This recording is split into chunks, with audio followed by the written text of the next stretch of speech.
Niba uri umuntu mushyashya ugeze kuri uyu muyoboro wacu, ndagusaba gukanda subscribe kugira ngo tujye tugumana umunsi ku munsi. Kandi namwe mwakanze subscribe ndabashimira cyane. Mwibuke gukora share kandi mukande na like kugira ngo bibashe kugera ku bantu benshi. Hari igihe umuntu yicara wenyine agatuza akareba aho ubuzima bwe bugeze, maze akibaza ati ese iyo nza kuba naramenye ibi nkiri muto ubu mba ndi hehe koko? Si uko utagize amahirwe, si uko utakoze uko ushoboye, ahubwo nuko hari ibintu bikomeye abantu benshi batinda kumenya, kandi iyo babimenye usanga imyaka myinshi yarashize itarabafashije kubyungukiramo. Uyu munsi ndashaka kukubwira ibintu byoroshye kumva ariko bifite imbaraga zo guhindura ubuzima bwawe. Bishobora kuba ari ubwa mbere ubyumva, cyangwa se warabimenye ariko ntubishyire mu bikorwa uko bikwiye. Niba uri umuntu ushaka guhindura ejo hazaza koko hawe, ndagusaba kugumana nanjye kugeza ku musozo. Hari igitekerezo kimwe ushobora gukura muri iyi nkuru, kikaba ari cyo cyahindura ubuzima bwawe burundu. Ibyo ugomba kumenya, ikintu cya mbere ugomba no kumenya ni uko ubuzima ntibuhindurwa n'amagambo gusa, ahubwo buhindurwa n'ibyemezo ufata buri munsi. Abantu benshi bategereza igihe cyiza, amafaranga menshi cyangwa umuntu uzaza akabafasha, ariko kuri ni uko igihe cyiza gitangira uyu munsi. Igihe ufatiye ibyemezo cyo guhinduka niho gitangira. Tekereza rero umuntu umaze imyaka 10 avuga ati nzabikora ejo. Iyo ejo iraza ikongera akavuga ati reka mbe mbanje nitegure. Uko imyaka ishira inzozi ze zikomeza gusaza, ariko we akaguma aho yari ari. Ikibazo si uko atari umunyabwenge, ikibazo ni uko yemeye ko ubwoba bumubera umuyobozi. Hari abantu benshi bafite impano zidasanzwe, ibitekerezo byiza n'inzozi zikomeye, ariko ibyo byose ntacyo biba bimaze igihe bitajyana n'ibikorwa. Wibuke ibi ngibi bikurikira: isi ntiguhemba ko ufite inzozi nziza gusa, ahubwo iguhemba igihe ushyira ibyo byose mu bikorwa. Baza umutima wawe uti ni iki nkiri gutegereza kugeza uyu munsi? Niba nta gisubizo gifatika ubonye, bishoboka ko igihe cyo gutangira ari uyu munsi atari ejo, kuko buri munsi utakoresheje neza uba utanze igice cy'ubuzima bwawe utazigera usubirana na rimwe. Ariko inkuru nziza ni uko ugihumeka umwuka w'abazima, kandi igihe ugihumeka uwo mwuka uba ugifite amahirwe yo gutangira bundi bushya. Umwanya wawe rero ni uyu nguyu. Igihe nicyo mutungo ukomeye kurusha amafaranga. Hari abantu benshi bamara imyaka biruka inyuma y'amafaranga. Yego ni byiza kandi birakwiye, ariko bibwira ko umutungo uruta iyindi ari ayo mafaranga. Nyamara siko bimeze.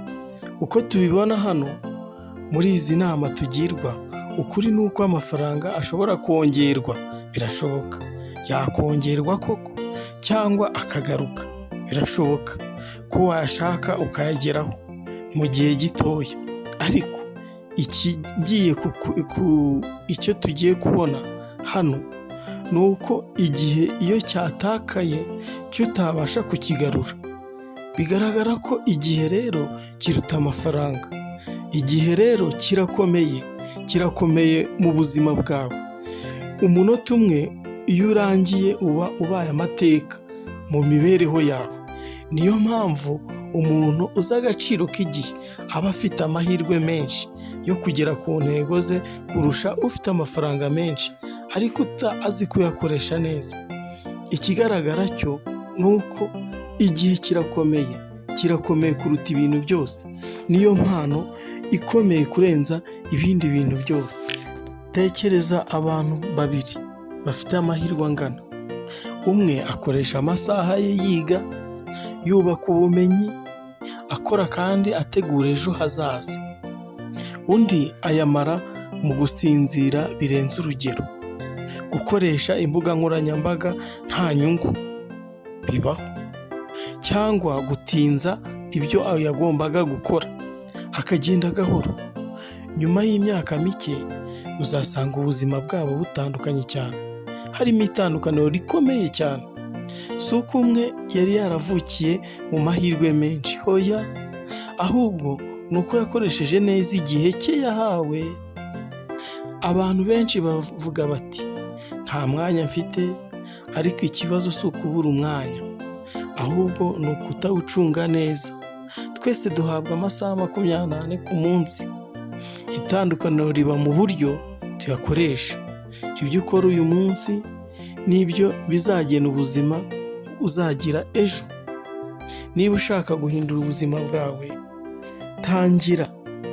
tangira ukubaha igihe. Buri munsi ujye wibaza uti ese ibyo ndi gukora ubu biragereranya inzozi zanjye cyangwa birazitinza? Iyo umenya ko igihe ari cyo mutungo ukomeye kurusha amafaranga, utangira guhitamo neza, ugakora ibifite akamaro, kandi ugahagarika gupfusha ubusa amasaha yawe. Twigire kuri iyi ngingo ya 2. Ntabwo abantu bose bakwifuriza ibyiza. Kimwe mu bintu abantu benshi bamenya batinze ni uko atari buri wese ukumwenyurira aba akwifuriza ibyiza. Oya, nubona umuntu akumwenyurira ntugatekereze ko uwo muntu ashobora kuba akwifuriza ibyiza. Yego nibyo, ariko ashobora no kuba ku mutima ahekenye, ashobora kuba agufitiye ishyari. Hari abakwereka urukundo imbere yawe, ariko nyuma bakifuza ko utagera ku ntsinzi habe na gato. Niyo mpamvu ugomba kwitonda mu byo ubwira abantu no mu migambi yawe. Ugomba kwitonda cyane. Mu buzima uzahura n'abantu bagutera imbaraga.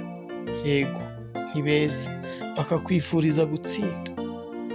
Ariko uzanahura n'abandi bagira ishyari, intambwe itera rwose ntibakwifurize n'icyiza namba.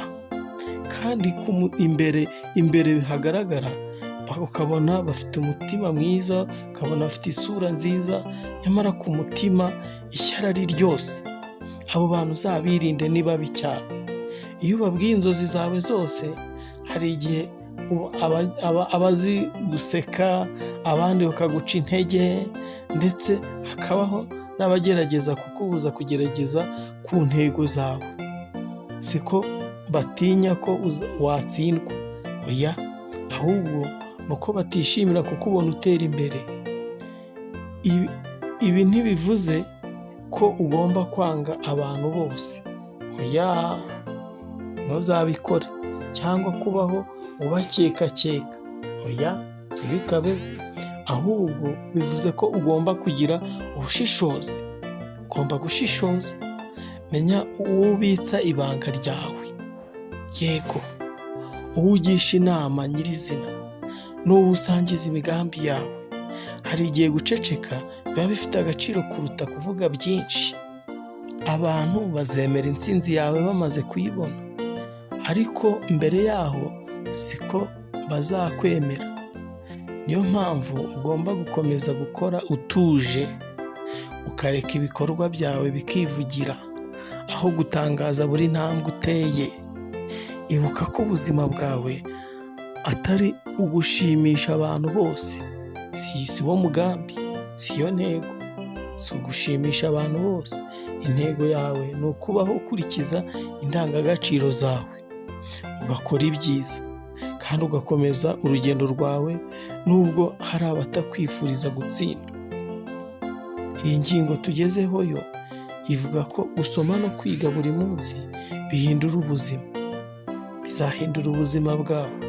Hari ikintu kimwe gitandukanya abantu batera imbere n'abaguma aho bari, ni ubushake bwo gukomeza kwiga. Ishuri rishobora kurangira, ariko kwiga ntabwo bigomba na rimwe kurangira. Ntabwo bigomba kurangira rwose. Umuntu uhagaritse kwiga aba atangiye gusubira inyuma, kuko isi ihora ihinduka buri munsi. Buri munsi irahinduka, buri gihe umuntu aba yiga bishyashya. Buri gitabo usoma, buri somo wiga, buri bumenyi bushya ubona, ni intambwe imwe iganisha ku buzima bwiza.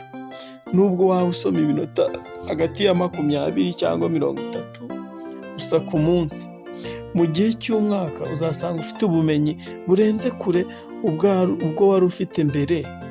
Ubumenyi ni umutungo utibwa, ntushya, kandi bugenda bwunguka uko ubusangiza abandi. Bigaragara ko kubwihererana si byiza, ahubwo ugomba gusangiza abandi. Abantu benshi bifuza guhindura ubuzima bwabo, ariko ntibashaka guhindura ibyo bazi. Nyamara ubuzima ntibuhindurwa n'ibyifuzo gusa, buhindurwa n'ubumenyi n'ibikorwa. Iyo wize uburyo bwo gukoresha amafaranga neza, ubuzima bwawe bw'imari burahinduka. Iyo wize kuvugana neza n'abandi, umubano wawe urakomera. Iyo wize gukoresha igihe neza, umusaruro wawe uriyongera. Ntukemere ko umunsi urangira nta kintu gishya wize. Oya, ntibikabeho. Ugomba kwiga. Soma ibitabo byubaka ubwenge, tekereza inama z'abanyabwenge, kandi witoze gushyira mu bikorwa ibyo wize. Ubumenyi budashyizwe mu bikorwa buba bumeze nk'imbuto itabibwe.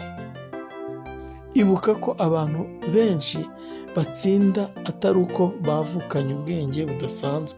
Oya, ubwenge burigwa. Ahubwo ni uko bahisemo kwiga buri munsi no gukura buhoro buhoro. Intambwe nto utera uyu munsi ishobora guhindura ejo hawe heza hazaza. Iyi ngingo ya 4 yo iratujyana ko amakosa ni amasomo. Niba hari amakosa uhura nayo ni amasomo, si iherezo ry'urugendo rwawe. Oya, hari abantu benshi bacika intege iyo bakoze ikosa rimwe, mbese bakibwira ko ubuzima bwabo burangiye cyangwa ko batazongera gutsinda. Ariko siko bimeze. Ntabwo ari byo rwose. Ukuri ni uko amakosa atari ikimenyetso cy'uko watsinzwe burundu. Ni ikimenyetso cy'uko wagerageje. Ikosa rishobora kukubabaza, yego nibyo, ariko rishobora no kukwigisha isomo rikomeye utari kwigira ahandi. Rikaba isomo rikomeye wigiye aho hantu. Tekereza ko umwana wiga kugenda agwa inshuro nyinshi mbere yo guhagarara ku maguru abiri.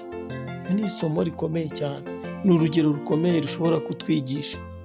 Iyo aza guhagarika kugerageza nyuma yo kugwa bwa mbere, ntiyari kuzamenya kugenda. Oya, ni nako bimeze mu buzima.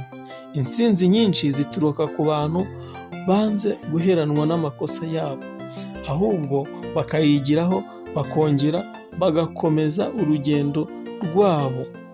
Abantu batsinze mu buzima si abantu batigeze bakora amakosa. Oya, ntabwo ari byo. Ahubwo ni abantu bize kuyakira, bakayasuzuma, bakayamenya n'icyayateye, hanyuma bagahindura uburyo bakoragamo. Buri kosa rikubwira icyo ugomba gukosora kugira ngo ejo uzabe mwiza kurushaho. Ntukemere ko ikosa rimwe rigusobanura. Agaciro kawe ntigaterwa n'amakosa wakoze, ahubwo gaterwa n'ibyemezo ufata nyuma yayo. Ushobora kugwa uyu munsi, yego ni kimwe, ariko ugahaguruka ufite ubwenge n'imbaraga birenze ibyo wari ufite mbere. Igihe uzongera gukora ikosa, ntukihutire kwiheba. Oya, ntukabitekerezeho cyane. Yego, uzabitekerezeho mu buryo byo kwibyigiraho, ariko ntuzatekereze yuko hari igikuba cyacitse. Ihangane, wige isomo ririmo hano, hanyuma ukomeze urugendo. Intsinzi ikomeye akenshi yubakwa ku masomo akomeye umuntu yigiye mu makosa yahuye nayo. Iyi ngingo ya 5 yo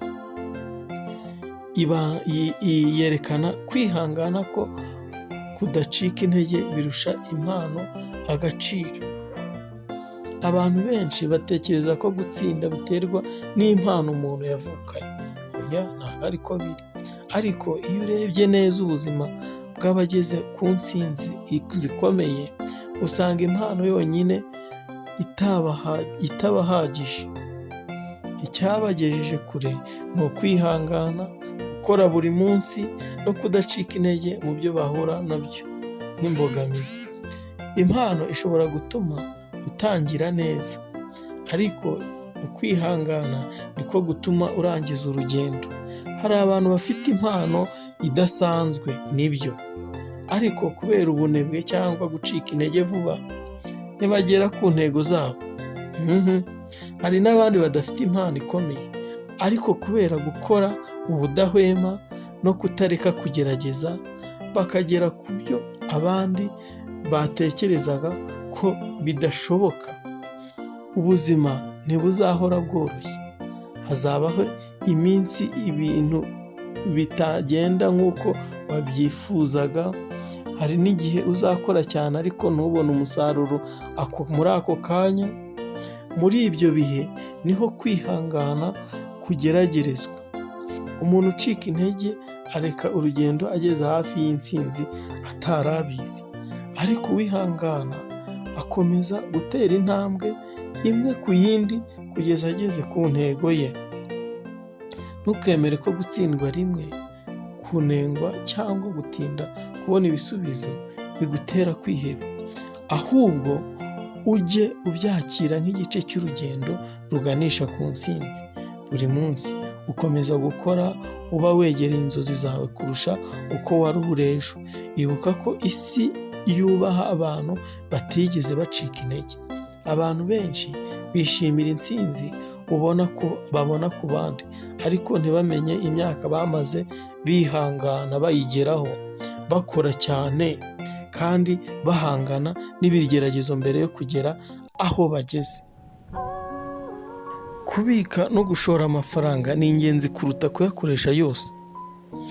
Iyo ni ingingo ya 6. Abantu benshi bakora cyane kugira ngo babone amafaranga, yego ntawe uyanga, ariko bake nibo bazi kuyacunga neza, kuyamanaginga. Hari abantu bahembwa neza buri kwezi, imishahara iryoshye imeze neza, nyamara bagahora bafite ibibazo bya mikoro. Si ibyo biterwa n'iki? Si ikibazo gikomeye? Impamvu si uko binjiza make, oya, ahubwo ni uko bakoresha amafaranga yose babonye, ntibasigaye kubika cyangwa gushora. Amafaranga ni nk'imbuto, iyo uyariye yose urahaga uwo munsi gusa. Yego, umererwa neza, wifata neza, ukinezeza, ariko iyo uyabibye azakuzanira umusaruro mu gihe kiri imbere. Ni nako amafaranga ameze. Iyo uyakoresheje yose mu bintu bidafite akamaro, ejo hazaza hashobora kugorana. Ariko iyo ugira akamenyero ko kubika no gushora make kuri make, uba wubaka umusingi ukomeye w'ubuzima bwawe. Ntugategereze kuba umukire kugira ngo utangire kubika, oya. Gutegereza ntabwo uzigira ugera ku ntego ushaka kugeraho ngo ubone kubika, oya. Ahubwo utangira kubika uko ubushobozi bwawe bungana. Niyo twaba duke, gerageza kutubika. Niyo yaba ari amafaranga make rwose, akamenyero niko k'ingenzi. Umuntu wamenyereye kubika make, iyo amafaranga ye yiyongereye akomeza kuyacunga neza. Yego, ikindi gikomeye ni ugushora amafaranga mu bintu byunguka. Reba hari inyungu, reba ibintu bigira inyungu kurenza ibindi. Ushobora gushora no mu burezi bwawe, mu bumenyi, mu bucuruzi, cyangwa mu mishinga ishobora kuzamura mu nyungu y'igihe kizaza. Amafaranga ugomba gukorera, aho kuba ari wowe uhora uyakorera gusa. Abantu benshi bibagirwa ko ejo hazaza hubakwa n'ibyemezo bafite uyu munsi. Icyemezo cyo kubika no gushora amafaranga uyu munsi gishobora kukurinda ibibazo byinshi ejo. Ubutunzi nyabwo ntibupimirwa ku mafaranga ukoresha, oya, ahubwo bupimirwa mu buryo uyacunga ayo ngayo ufite. Ingingo ya 7 yo iratujyana kubaka umubano mwiza n'abantu bafite intego nziza bigufasha gutera imbere. Nugendana n'abakene uzakira, nukorana n'abakire uzakira. Hari umugani uvuga ngo bwira uwo mugendana mubwire uwo uriwe. Ayo magambo afite ukuri gukomeye. Abantu tugirana umubano nabo bagira uruhare runini mu mitekerereze yacu, baratwinfluence imyitwarire yacu ndetse no ku cyerekezo cy'ubuzima bwacu. Niyo mpamvu guhitamo inshuti n'abo tugirana ubucuti atari ibintu byo gufata nk'ibyoroshye. Uzacyiteho cyane. Niba uhora uri kumwe n'abantu bakunda gukora, kwiga no gutekereza ku hazaza, nawe uzagenda ugira uwo muco. Bazagutera imbaraga, bakugira inama nziza rwose, kandi bagufashe kubona amahirwe utari kubona wenyine. Umutwe umwe wifasha gusara. Ariko iyo ugendana n'abantu batagira intego, bakunda amazimwe, ubunebwe cyangwa gucika intege, nawe ushobora kwisanga ubaye nkabo, kandi gahoro gahoro. Kubaka umubano mwiza ntibisobanura kugira inshuti nyinshi, ahubwo bisobanura kugira abantu bake ariko b'inyangamugayo, bagukunda by'ukuri kandi baguhamagarira gukura aho kugusubiza inyuma.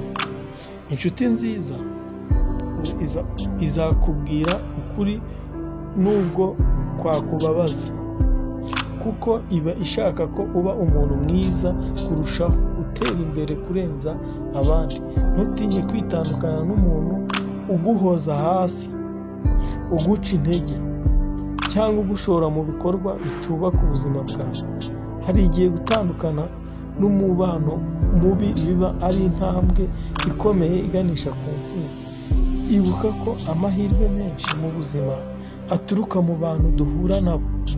Umuntu umwe ushishoza ashobora kugufungurira urugi rw'ubumenyi, cyangwa rw'akazi, cyangwa rw'umushinga ushobora guhindura ubuzima bwawe. Aho rero ni ikintu dukwiye kwitondera cyane, guhitamo inshuti. Inshuti nayo ni ikintu cy'ingenzi cyane kizadufasha mu rugendo rwacu, kandi bikazahindura imibereho yacu, bikatugeza ku ntego zacu z'igihe kirekire.